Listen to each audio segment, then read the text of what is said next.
नमस्कार दोस्तों, आज इस वीडियो में आपका स्वागत है। आज हम बात करेंगे कि हम कोई भी पुराना व्हीकल लेते हैं तो उसमें किन किन बातों का हमें ध्यान रखना चाहिए।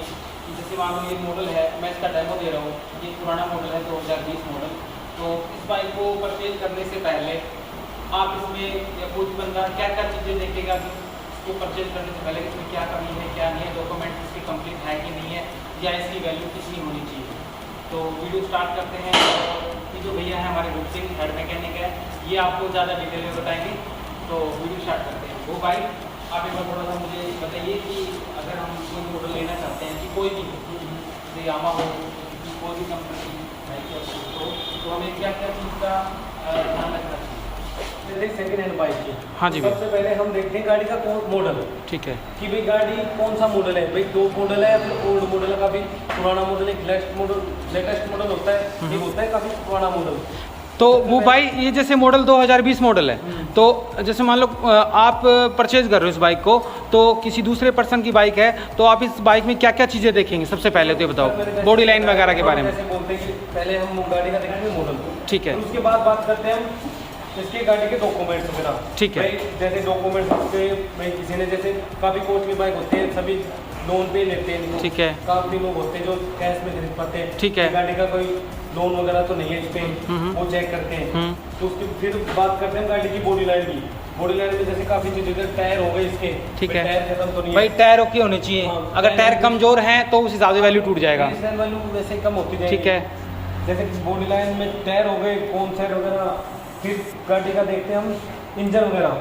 भाई गाड़ी में इंजन में कोई मेन चीज इंजन की है कि भाई इंजन तो वीक नहीं है। इंजन जैसे देखते हैं तो सस्ता तो बनता नहीं है, ठीक है, काफ़ी महंगा बनता है। ठीक है। आपको जैसे कि इंजन के बारे में तो हम सबसे पहले देखते हैं, आप थोड़ा पास लेके आए, गाड़ी के किलोमीटर चेक करते हैं कि भाई गाड़ी कितने किलोमीटर चलेगी। कुछ से भी पता चल जाता है कि भाई इंजन वाला इसमें 0 आ रहा है, क्योंकि अभी भाई ने मीटर इसका नया डलवाया है। तो इससे हम पता नहीं सकते कि गाड़ी कितना किलोमीटर चली है। तो उसके बाद हम अपनी गाड़ी का जैसे इंजन की जो लाइफ है कितना किलोमीटर चल चुका, या इसके अंदर कितनी जान बाकी है, कैसे पता करेंगे हम। फिर हम उस गाड़ी का देखते हैं ऑयल लेवल, क्योंकि सबसे पहले मोबिल लेवल चेक करते हैं उसका।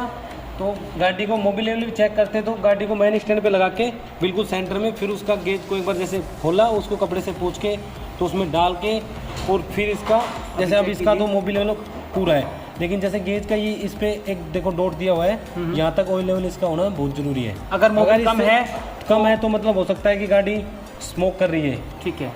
तो अभी ये मोबिल लेवल चेक करने के बाद इसको हम स्टार्ट करके देखेंगे। हाँ, फिर गाड़ी का हम साउंड सुनते हैं, भाई गाड़ी के अंदर मोबिल लेवल तो पूरा है, कहीं से कोई इंजन में स्मोकिंग वगैरह कोई साउंड वगैरह तो नहीं है। जैसे गाड़ी को हमने मोबिल लेवल चेक करने के बाद आप स्टार्ट करिए। स्टार्ट करते हैं, फिर हम गाड़ी का साउंड सुनते हैं।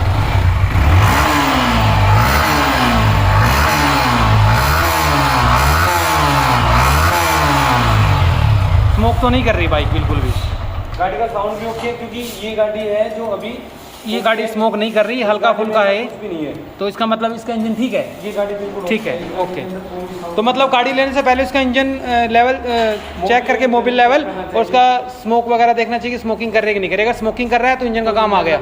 तो ठीक है, हिसाब से गाड़ी की रीसेल वैल्यू लगती है। ठीक है। फिर गाड़ी का मतलब बॉडी पार्ट्स देख लिया, इंजन वगैरह भी ओके, उस गाड़ी को फिर हम करते हैं टेस्ट ड्राइव।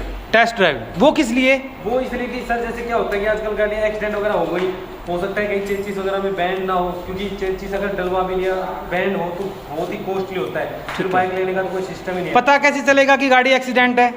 वो तो हम चलाएंगे ना रोड पे, हम फिर इसकी टेस्ट ड्राइव लेते हैं। ठीक है। देखते गाड़ी कैसे साइड वगैरह तो नहीं खींच रही, कोई हो सकता है कि लाइन ही अलग निकाल दी आगे से पीछे। अच्छा, मतलब गाड़ी साइड खींचेगी, इसका मतलब कि चेसिस में कहीं ना कहीं हल्का फुल्का बैंड है। कहीं ना कहीं भी एक्सीडेंट वगैरह तो नहीं हुआ, क्योंकि एक्सीडेंट हो सकता है कि कस्टमर ने नहीं डलवाया, वो इस वजह से रीसेल नहीं। वो भैया आपने सबसे बढ़िया बात बताई कि एक्सीडेंट गाड़ी है उसका पता इसी चीज़ से पता चलता है कि गाड़ी को हम चला के देखें। अगर गाड़ी साइड खींचेगी तो इसका मतलब कहीं ना कहीं एक्सीडेंट हुआ है, चेसिस में थोड़ा बहुत बैंड है।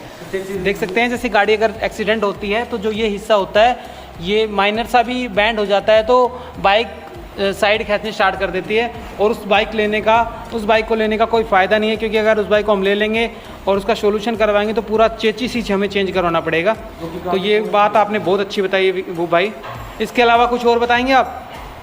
बाकी डॉक्यूमेंट्स वगैरह तो मैंने बताई दिए। हाँ, डॉक्यूमेंट्स के लिए आपने अच्छा बताया कि गाड़ी को लेने से पहले उसका हम फाइनेंस का देखेंगे, कौन सी कंपनी से फाइनेंस है, और उसका एनओसी लेंगे कि भाई फाइनेंस क्लियर कर रखा है कि नहीं कर रखा। ठीक है, बिल्कुल सही बात है। ऐसा होता है कि कुछ लोग परचेज तो कर देते हैं, हाँ, बाद में पीछे पीछे घूमना पड़ता है ना। बिल्कुल बिल्कुल ठीक है।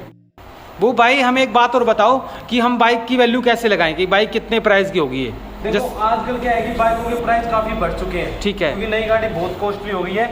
तो जैसे हम सेकंड हैंड गाड़ी ले रहे हैं तो उसके हमें गूगल पे सर्च करके देखते हैं कि उस डेट में ये मॉडल कितने प्राइस का था। जैसे ये गाड़ी 2017 मॉडल है तो 2017 में इसके शोरूम प्राइस क्या थे, उस हिसाब से इसकी वैल्यू लगाएं, क्योंकि आज की डेट में तो इसकी वैल्यू बहुत ज़्यादा है। 1 लाख रुपए थे, आज उसी के 1.5 लाख हो गए, तो हम डेट के हिसाब से नहीं लगा पाएंगे, क्योंकि एक के हिसाब से ही लगाएंगे। बिल्कुल, गाड़ी कौन सी मॉडल में बनी थी और कौन उस टाइम पे उसकी वैल्यू क्या थी, क्योंकि ये जो मॉडल है इस मॉडल का अपग्रेड मॉडल आ गए 2-2 लाख रुपए के हो गए, दो काफ़ी कॉस्टली हो गए ना। नहीं बिल्कुल बिल्कुल हम नहीं लगा पाएंगे। ठीक है। तो दोस्तों आपने आज की वीडियो में देखा है कि हम सेकेंड हैंड बाइक कोई भी लेते हैं तो बाइक लेने से पहले हमें किस बातों का ध्यान रखना पड़ता है। तो वो भाई ने हमें आज सारी बातें बताई है। तो सबसे पहली बात डॉक्यूमेंट्स के बारे में भाई ने बताया कि गाड़ी के डॉक्यूमेंट्स पूरे कंप्लीट होने चाहिए। अगर वो फाइनेंस के अंदर है तो उसकी एनओसी हमारे पास होनी चाहिए। अगर एनओसी नहीं है तो इसका मतलब हमें क्या पता कि गाड़ी का फाइनेंस है कितना बचा हुआ है। तो गाड़ी मैं तो आपको सजेस्ट करता हूँ गाड़ी ना लें बिना एनओसी के।